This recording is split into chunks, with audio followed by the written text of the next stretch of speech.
Employment మీద చాలా భారీ ఎత్తున వేకెన్సీస్ నింపడం మనకి ఎలక్షన్ టైం అని 4 months ఆపేశారు. అది కవర్ కావాలి. ప్లస్ ఈ ఫైనాన్షియల్ ఇయర్ సో ఒక 2 years గ్యాప్ వచ్చింది. సో ఇవన్నీ కవర్ కావడానికి ప్లస్ ప్రస్తుతం ఉన్న గవర్నమెంట్ కూడా ఎంప్లాయ్మెంట్ పొటెన్షియల్ ఉన్న దగ్గర మనం ఏ మాత్రం కూడా ఎక్కకుండా ఎంప్లాయ్మెంట్ క్రియేట్ చేయాలి, ఎంప్లాయ్మెంట్ అందరికి ఇవ్వాలనే ఉద్దేశంతో లాస్ట్ టైం ఒక 1 month బ్యాక్ డిప్యూటీ సీఎం గారు అనౌన్స్ చేసిన విధంగా 321 ఎక్స్టర్నల్ వేకెన్సీస్, 168 ఇంటర్నల్ వేకెన్సీస్, మొత్తం 489 ఇంతకుముందు డిప్యూటీ సీఎం గారు అనౌన్స్ చేశారు. అంతకుముందు ఒక 10-15 days 1 month అయినా అదంతా తెలిసిన విషయం. అది కాకుండా నిన్న కూడా ఒకటి అనౌన్స్మెంట్ మనం చూసాం.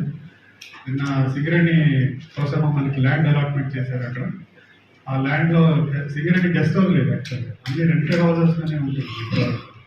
సో రీసెంట్కి ఇవ్వాలి ఇంకొకరికి సింగరేణి అనేది పబ్లిక్ పిఎస్యు తెలంగాణకు సంబంధించింది ల్యాండ్ కావాలని రిక్వెస్ట్ చేస్తే ల్యాండ్ అలాట్మెంట్ చేయడం జరిగింది. అక్కడ ఒక గెస్ట్ హౌస్ నిర్మాణం కోసము శంకుస్థాపన నిన్న డిప్యూటీ సీఎం గారు చేశారు. అది మీరు అందరు కవర్ కూడా చేశారు.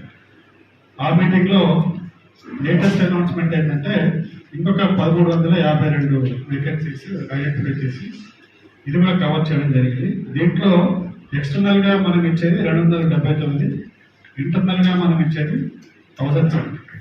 ఇది మొత్తము 1352. అంటే ఆ 489 కాక ఇది 1352. సో మొత్తానికి ఈ డిఫరెంట్ డిజిగ్నేషన్స్ తీసుకోవచ్చు. డిజిగ్నేషన్ వైజ్ ఐడెంటిఫైడ్ వేకెన్సీస్ ఏమైతే ఉన్నాయో మ్యాక్సిమము మనం కవర్ చేసిన దీంట్లో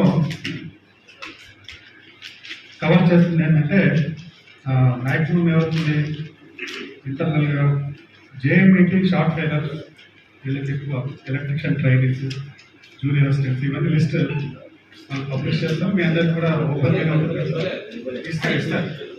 ఇది కూడా